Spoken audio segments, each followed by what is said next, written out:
मैंने तुम्हें पिछले खत में बतलाया था कि पहले दुनिया में बहुत नीचे दर्जे के जानवर पैदा हुए और धीरे धीरे तरक्की करते हुए लाखों वर्षों में उस सूरत में आए जो हम आज देखते हैं।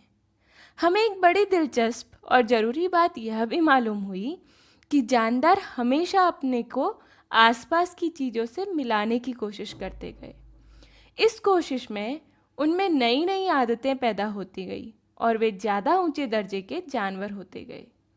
हमें यह तब्दीली या तरक्की कई तरह दिखाई देती है। इसकी मिसाल यह है कि शुरू शुरू के जानवरों में हड्डियां न थी, लेकिन हड्डियों के बगैर वे बहुत दिनों तक जीते ना रह सकते थे, इसलिए उनमें हड्डियां पैदा हो गई। सबसे पहले रीढ़ की हड्डी पैदा हुई। इस तरह दो किस्म के जानवर हो गए, हड्डी वाले और बेहड्डी वाले। जिन आदमियों या जानवरों को तुम देखती हो वे सब हड्डी वाले हैं। एक और मिसाल लो, नीचे दर्जे के जानवरों में मछलियाँ अंडे देकर उन्हें छोड़ देती हैं। वे एक साथ हजारों अंडे देती हैं, लेकिन उनकी बिल्कुल परवाह नहीं करती। माँ बच्चों की बिल्कुल खबर नहीं लेती। वह अंडों को छोड़ देती है और उनके पास कभी नहीं जाती। इन अंडों की हिफाजत तो कोई करता नहीं, इसलिए ज़्यादातर मर जाते हैं। बहुत थोड़े से अंडों से मछलियाँ निकलती हैं, कितनी जानें बर्बाद जाती हैं। लेकिन ऊंचे दर्जे के जानवरों को देखो तो मालूम होगा कि उनके अंडे या बच्चे कम होते हैं, लेकिन वे उनकी खूब हिफाजत करते हैं। मुर्गी भी अंडे देती है, लेकिन वह उन पर बैठती है और उन्हें सेती है। जब बच्चे निकल आते हैं तो वह कई दिन तक उन्हें चुगाती है। जब बच्चे बड़े हो जाते हैं तब माँ उनकी फिक्र छोड़ देती है। इन जानवरों में और उन जानवरों में जो बच्चे को दूध पिलाते हैं बड़ा फर्क है। ये जानवर अंडे नहीं देते।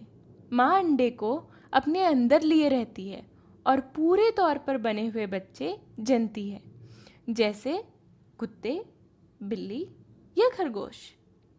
इसके बाद माँ अपने बच्चों को दूध पिलाती है, लेकिन इन जानवरों में भी बहुत से बच्चे बर्बाद हो जाते हैं। खरगोश के कई कई महीनों के बाद बहुत से बच्चे पैदा होते हैं, लेकिन इनमें से ज़्यादातर मर जाते हैं। लेकिन ऊंचे दर्जे के जानवर एक ही बच्चा देते हैं और बच्चे को अच्छी तरह पालते पोसते हैं, जैसे हाथी। अब तुमको यह भी मालूम हो गया कि जानवर ज्यों ज्यों तरक्की करते हैं वे अंडे नहीं देते, बल्कि अपनी सूरत के पूरे बने हुए बच्चे जनते हैं, जो सिर्फ कुछ छोटे होते हैं। ऊंचे दर्जे के जानवर आमतौर से एक बार एक ही बच्चा देते हैं।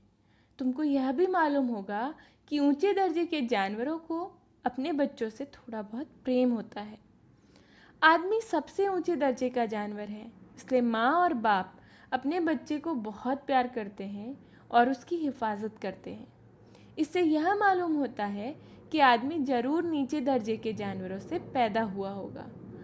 शायद शुरू के आदमी आजकल के से आदमियों की तरह थे ही नहीं।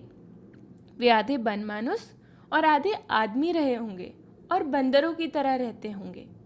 तुम्हें याद है कि जर्मनी के हाइडलबर्ग में तुम हम लोगों के साथ एक प्रोफेसर से मिलने गई थी।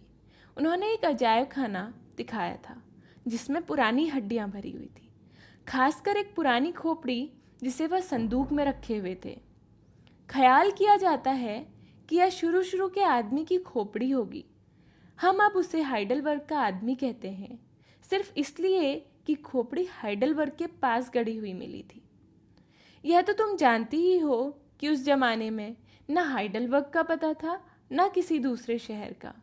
उस पुराने ज़माने में जबकि आदमी इधर उधर घूमते फिरते थे, बड़ी सख्त सर्दी पड़ती थी, इसलिए उसे बर्फ़ का ज़माना कहते हैं। बर्फ़ के बड़े बड़े पहाड़ जैसे आजकल उत्तरी ध्रुव के पास हैं, इंग्लैंड और जर्मनी तक बहते चले आते थे।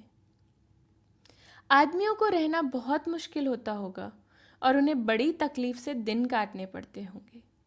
वे वहीं रह सकते होंगे जहां बर्फ के पहाड़ ना हों।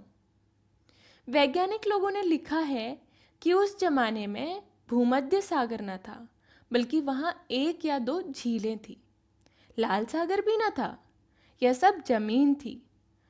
शायद हिंदुस्तान का एक बड़ा हिस्सा टापू था और पंजाब और हमारे सूबे का कुछ हिस्सा समुद्र था। ख्याल करो कि सारा दक्षिणी हिंदुस्तान और मध्य हिंदुस्तान एक बहुत बड़ा द्वीप है और हिमालय उसके बीच समुद्र में लहरें मार रहा है। तब शायद तुम्हें जहाज पर बैठकर मसूरी जाना पड़ता। शुरू शुरू में जब आदमी पैदा हुआ तो उसके चारों तरफ बड़े बड़े जानवर रहे होंगे और उसे उनसे बराबर खटका लगा रहता होगा। आज आदमी दुनिया का मालिक है और जानवर से जो काम चाहता है करा लेता है।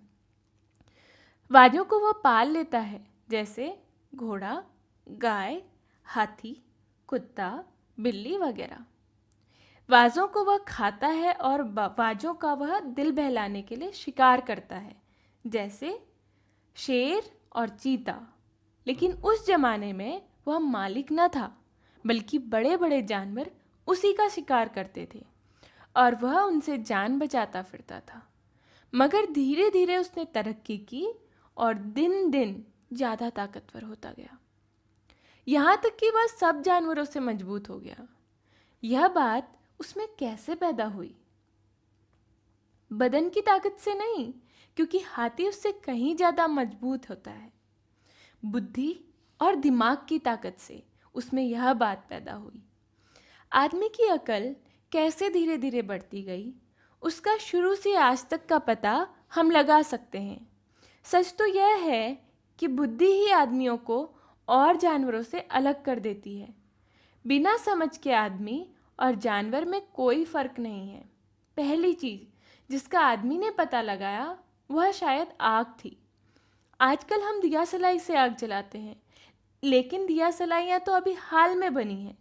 पुराने ज़माने में आग बनाने का यह तरीका था कि दो चकमक पत्थरों को रगड़ते थे, यहाँ तक कि चिंगारी निकल आती थी और उस चिंगारी से सूखी घास या किसी दूसरी सूखी चीज़ में आग लग जाती थी। जंगलों में कभी कभी पत्थरों की रगड़ या किसी दूसरी चीज़ की रगड़ से आप ही आग लग जाती थी। जानवरों में इतनी अकल कहाँ थी कि इससे कोई मतलब की बात सोचते, लेकिन आदमी ज़्यादा होशियार था। उसने आग के फायदे देखे। यह जाड़ों में उसे गर्म रखती थी और बड़े बड़े जानवरों को जो उसके दुश्मन थे भगा देती थी। इसलिए जब कभी आग लग जाती थी तो मर्द और औरत उसमें सूखी हुई पत्तियां फेंक फेंक कर उसे जलाए रखने की कोशिश करते होंगे। धीरे धीरे उन्हें मालूम हो गया कि वे चकमक पत्थरों को रगड़कर खुद आग पैदा कर सकते हैं। इसके लिए वह बड़े माके की बात थी, क्योंकि इसने उन्हें दूसरे जानवरों से ताकतवर बना दिया। आदमी को दुनिया के मालिक बनने का रास्ता मिल गया।